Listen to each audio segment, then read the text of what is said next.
Welcome back everyone to this video, which is all about question types.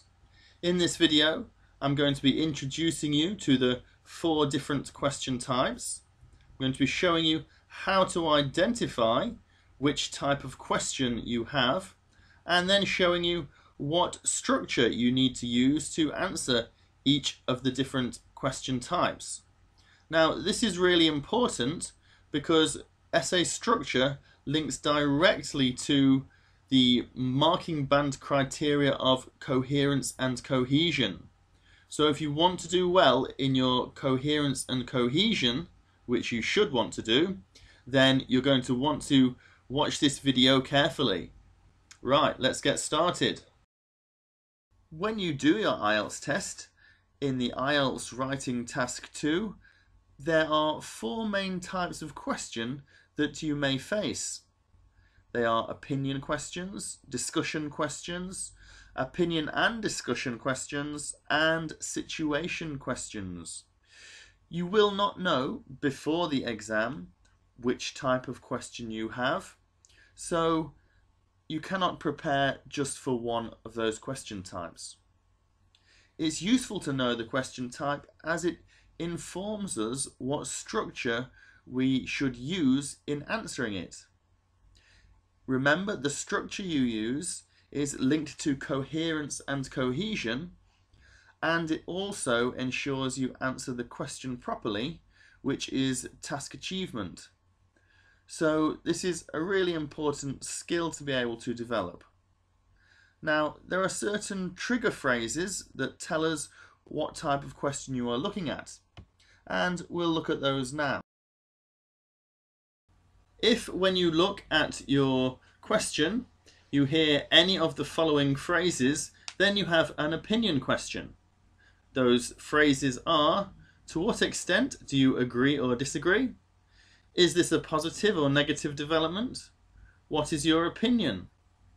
Or sometimes you get 2 questions or even 3, and they might be as simple as why is ...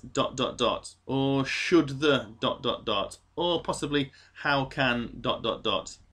So you could have more than one question in your question, and if it's anything like those, it is an opinion question still. Now let's have a look at trigger phrases for discussion questions. They are: what are the benefits and drawbacks? Discuss both sides. Discuss the advantages and disadvantages, or what are the disadvantages and advantages? Trigger phrases for situation questions could be: what are the problems? What solutions can you suggest? How does this affect something? And how can this be solved? What are the causes of this? How can this problem be solved? Which factors contribute to this? What problems does this create? They are all situation questions. And opinion and discussion questions could be: discuss both views and give your opinion, or do the advantages outweigh the disadvantages? So, by using those trigger phrases, you can identify what question type you have. Most of the time you will see those phrases, or you might see a slight variation of those, in which case you need to use a bit of your experience and common sense to identify which question type you think it is. Okay, let's see how good you are at identifying what question type different questions are. I'm going to show you 6 questions now, and I'd like for you to pause the video and take as long as you need to identify what different question type each of them is.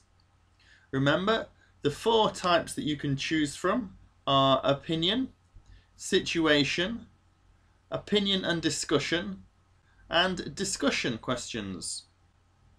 If you need to, you can flick back to the previous slide to have a look at the trigger phrases again, but have a go and try and identify what question type each of these is. Pause the video now, please. Okay, so hopefully you've got an answer. Let's see what question type they are. So question number 1 is an opinion question. The bit that gives it away is the to what extent do you agree or disagree. Question 2, that is a situation question. It's asking about the problems and what can be done to tackle them. Question 3 is a discussion question. It literally says discuss the advantages and disadvantages. Question 4 is an opinion and discussion. Again, it's very obvious, it tells you. Question 5 is an opinion question. And question 6 is a situation question. Now, question 5 is interesting. It is an opinion question, and there are 2 direct questions. Why is happiness difficult to define? And how can people achieve happiness? They're both directly asking your opinion, so it's therefore an opinion question. Okay, hopefully you're clear on how to classify different question types. Let's now have a look at the different structures you need to use to answer those. The reason we were looking at how to classify and work out what type of questions different questions were is so that we can answer them using the correct structure.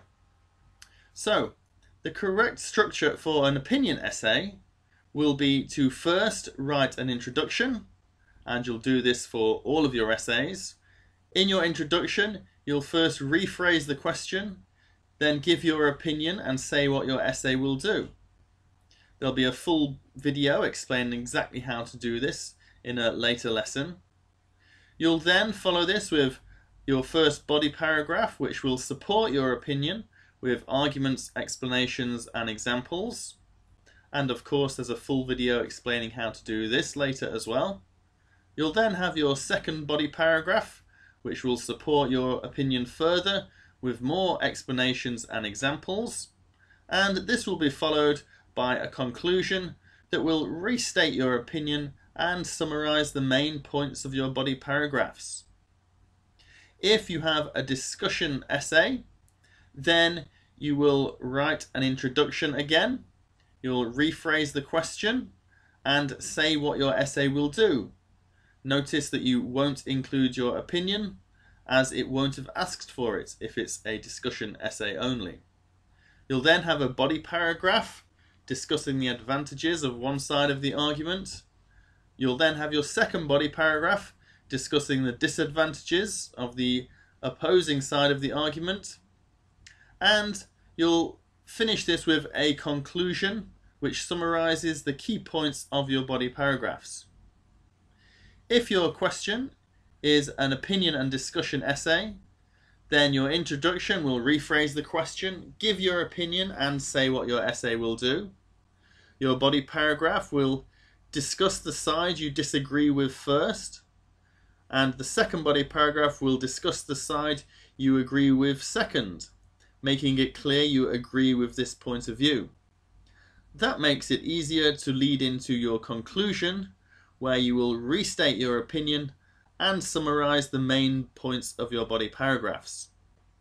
Finally, if your question type requires you to write a situation essay, then you'll have an introduction where you'll rephrase the question and say what your essay will do. You'll then have your first body paragraph where you'll outline one problem and solution or factor and cause, and your second body paragraph will outline a further problem and solution or factor and cause. Your conclusion will summarize the key points of your body paragraphs, and giving your own opinion is generally not necessary. Now, obviously, I'll be covering how to do all of this in great detail in further videos, but these are the basic structures that you need to remember. Hopefully, you can see that these essay structures are quite logical and shouldn't take too much effort to remember. So in this video we've covered how to identify different question types using trigger phrases and what structures we need to use to answer those different types of questions. If you're still not sure about any of those, go back and re-watch some of the slides again, and I look forward to seeing you in the next lesson.